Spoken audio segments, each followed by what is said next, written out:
외국인에 따라서 우리 증시 분위기가 약간씩 미묘하게 바뀝니다. 거래소에서는 매수 전환하면서 상승불 켜고 있고 코스닥에서는 매도 물량을 키워가면서 현재 하락 전환이 임박해 있는 모습입니다. 오늘장 어떤 종목 주목해봐야 될까요? 점상 시크릿 미리 보기 토마토 투자클럽의 김민준 전문가 만나보겠습니다. 네, 연일 지수는 고공행진을 달렸지만 미국 증시 조정세에 따라서 체감지수가 참 좋지 않았습니다. 지수 상단은 높은데 종목들이 좀 더디다, 이런 아마 시청자분들이 상당히 많으셨을 것 같습니다. 하지만 전일 이제 리비안 오토모티브를 필두로 엔비디아까지 기술적 반등 내지는 이슈에 의한 반등을 성공했습니다. 국내 증시로 좀 넘어가 보겠습니다. 우선 지금 리비안 차트 모습이 나가고 있는데 역시나 폭스바겐이 뉴스플로우를 만든 것 같습니다. 에코캡의 모습인데요. 전기차 관련된 주들이 오늘 아침에 조금 반등세가 나왔는데 역시나 상한가로 직행한 종목은 에코캡입니다. 지금 거래량이 상당히 저조한데도 불구하고 상한가로 직행했다는 모습이 좀 특징이고요. 그러면 지금 내일도 좀 기대해 볼 수 있는 모습이 있는 것 같습니다. 과연 최근의 트렌드에 맞춰서 수급 쏠림 현상이 지속적으로 진행될지 체크 포인트인 것 같습니다. 자, 엔비디아가 어제 기술적 반등에 성공을 했습니다. 3거래일 조정을 좀 받고 액면 분할 이후에 다른 모습이었죠. 관례를 좀 깨고 가격 조정보다는 액분 이후에 주가가 상승 퍼포먼스를 좀 보여주면서 오버슈팅 구간으로 가버렸습니다. 그러면서 지금 건강한 조정이 거치고 난 다음에 기술적 양봉이 떴는데 역시나 반응하는 종목은 하이닉스 먼저 반응을 성공했습니다. 전일 21선에서 어찌됐건 반등을 했고요. 강한 종목은 21선을 무너뜨리지 않습니다. 그렇기 때문에 오늘 또 이제 5일선 위로 안착하는 모습이 중요해 보이는데 SK하이닉스는 확실히 23만 원대 좀 단기 저항이 있는 모습이에요. 확실히 좀 피로도 내지는 과열, 밸류에이션적인 메리트는 상당히 아직도 있습니다. 단지 밸류가 낮다고 해서 주가가 단기 반등세나 또 계속적으로 우상향 됐기 때문에 피로도가 좀 있는 모습이다. 단지 펀더멘탈에 문제가 없기 때문에 가지고 계신 분들은 역시나 이제 기간을 얼마 정도 보유해야 될지 투자 점검 포인트로 가져가시고 신규 접근 하신 분들은 역시나 익절가가 중요하다, 이렇게 정리해 드리겠습니다.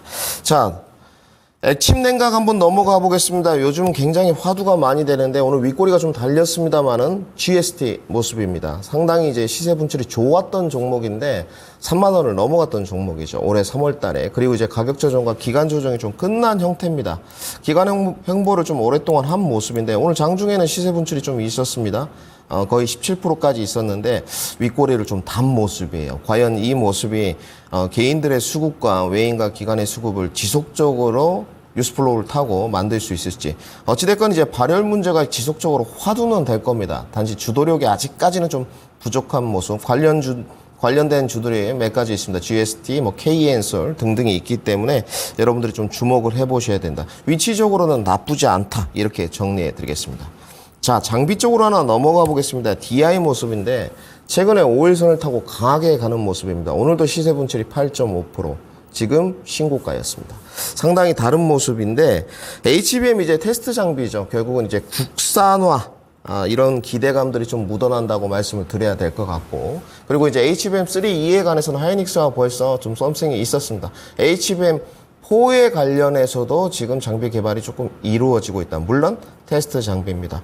주가는 지금 쉽게 무너지지 않을 겁니다. 단지 이제 보유자 영역으로 좀 말씀을 드려야 될 것 같고, 지금 이 종목도 신규 접근은 눌림목이 시원찮게 나오고 있기 때문에 상당히 접근이 좀 어렵습니다. 만약에 이제 25,000원이 좀 깨지고 내려간다면 우리 시청자분들에도 기회가 된다까지 정리를 해드리고요. 자, 에너지 쪽 수소로 한번 넘어가 보겠습니다. EM코리아입니다. 오늘 장대 양봉을 뽑아 올렸습니다. 소리 소문 없이 올라왔다, 이렇게 좀 지칭을 해야 될 것 같고, 지난번에 보시게 되면 한 5일 정도 전입니다. 주가가 좀 무너져서 이제는 뭐 조금 주도력이 상실되고 내려가지 않겠느냐, 이렇게 좀 봤는데 60일선에서 반등을 성공하고요. 다시 한번 5일선에 안착하더니 오늘 대량 거래량을 동반하면서 주가가 불을 뿜고 있습니다. 결국은 이제 그린 수소입니다. 생산 기술, 보유 기술력이 좀 부각되면서 주가 랠리가 이어지고 있는데 지금으로서는 확실히 신규 접근은 어려운 구간입니다. 결국은 5일선 키 맞추기 때 차익 매물이 나오는지 확인을 하고 들어가야 된다. 이렇게 정리하겠습니다. 마지막으로 참 요새 시세 반등이 좋았던 전선입니다. LX 일렉트릭 모습입니다. 늘 이제 이 화두가 되는 게 닭이 먼저냐 다갈이 먼저냐 늘 저 김민주 전문가 이렇게 전달하고 있는데 에너지 쪽도 결코 약하지 않아요. 단지 이제 전선 종목들이 구리 가격 내지는 뭐 전력 또 인프라 이런 모멘텀을 타고 상당히 많이 올라갔다가 가격 조정은 조금 나오고 지금 기간 조정 형태라고 좀 봐야 될 것 같은데 과연 62동 평균선이 무너지지 않고 LX 일렉트릭 기준으로는 18만 원이 될 것 같습니다. 위로 안착해야지만 더 시세 분출이 있을 수 있습니다. 여러 가지 이런 화두가 있는데 제가 가장 중요하게 말씀드리고 싶은 포인트는 지금 체감 지수가 상당히 떨어지실 겁니다. 이 체감 지수 부분에서 어떻게 종목군 장세로 또 흘러갈 건지 그리고 어닝 시즌이 이제 곧 다가옵니다. 실적 기반 종목들은 무슨 종목들이 있는지 자리를 좀 이동해서 구체적으로 알아보도록 하겠습니다. 네, 지금까지는 맛보기였고요. 바로 이어서 유튜브 토마토 증권통 채널에서 점상 시크릿 본편에서 자세하게 다뤄볼 내용들이 있습니다. 대부 시스터즈 현재 20% 넘게 급등을 하죠. 쿠키런, 모험메타, 흥행 기대감이라고 하는데 게임주들 봐도 될까요? 여기에다가 오늘 미증시 끝나고 나서 나오게 될 마이크론 테크놀로지의 실적 발표 어떻게 예상치 형성되고 있는지 관련돼서 반도체주들의 대응 전략까지 알려드리니까요. 많은 참여 바라겠습니다. 지금까지 다양한 투자 판단에 대한 도움 말씀드렸습니다. 종목의 상승 하락을 보장하지는 않습니다. 함께해 주신 여러분 고맙습니다.